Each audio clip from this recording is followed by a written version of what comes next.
हिमाचल प्रदेश में उनकी सैलरीज नहीं मिली हैं। किस तरह से आप पूरा फाइनेंस स्ट्रक्चर को देख रहे हैं हिमाचल प्रदेश से? कितना बजट होता है सैलरीज और पेंशन के लिए?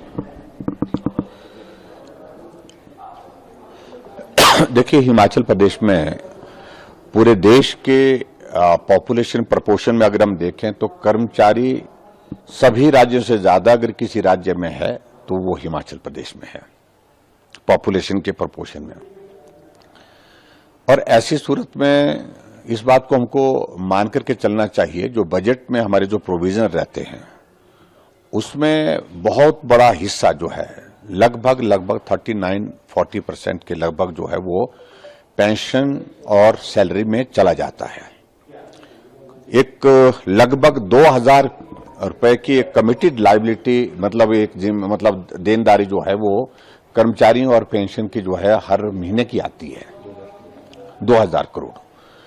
और ऐसी सूरत में जब आज महीने की 4थी तारीख हो गई लेकिन उसके बावजूद भी सैलरी कर्मचारियों को मिली नहीं, पेंशनर्स को पेंशन नहीं मिली, ये स्थिति अगर हम देखें तो सचमुच में प्रदेश की स्थिति आर्थिक रूप से अब बहुत खराब दौर में से गुजर रही है। और ऐसी सूरत में सरकार के पास बहुत कम साधन है, कुछ माध्यम हैं जिसके माध्यम से प्रदेश को बाहर निकाला जा सकता है। और हम इस बात को भी देख रहे हैं कि हमको संतुलन बनाना पड़ेगा। जिस तरह से मुख्यमंत्री लगातार डीजल की कीमतें बढ़ा रहे हैं, सीमेंट की कीमतें बढ़ा रहे हैं, राशन की कीमतें बढ़ा रहे हैं और सारी चीजों में जो इंक्रीज कर रहे हैं, बसों का किराया बढ़ा रहे हैं और टैक्सेस सारी चीजों पे लगा रहे हैं, उससे मुझे लगता है कि एक पार्ट ये भी देखना चाहिए कि गरीब लोगों के ऊपर बोझ ना पड़े। बिल्कुल ऐसी स्थिति ना हो कि गरीब आदमी का जीना ही मुश्किल हो जाए, इस बात को भी ध्यान में रखने की आवश्यकता है।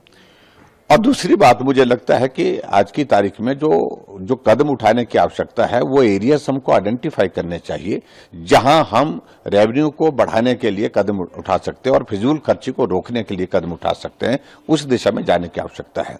लेकिन ये हकीकत है कि आज की तारीख में हिमाचल प्रदेश में आर्थिक दृष्टि से बहुत कठिन परिस्थिति है और हिमाचल जो है वो बिल्कुल संकट में है आज के इस दौर में। मुख्यमंत्री कहते हैं कि पहले तो कहा फाइनेंशियल क्रंच है, बाद में कहा फाइनेंशियल क्रंच नहीं है, एक फाइनेंशियल प्रूडेंस का प्रयास है। देखिए, इन सारी चीजों का कोई मतलब नहीं। जिन शब्दों का इस्तेमाल मुख्यमंत्री जी सुबह कुछ बोलते शाम को कुछ बोलते, सुबह बोलते हैं कि आर्थिक रूप से हम बड़े संकट में हैं, फिर उसके बाद कहते हैं कि हम संकट में नहीं है, आर्थिक रूप से कोई संकट नहीं है हिमाचल प्रदेश में, हम 2027 तक हिमाचल प्रदेश को देश का सबसे समृद्ध राज्य बनाएंगे।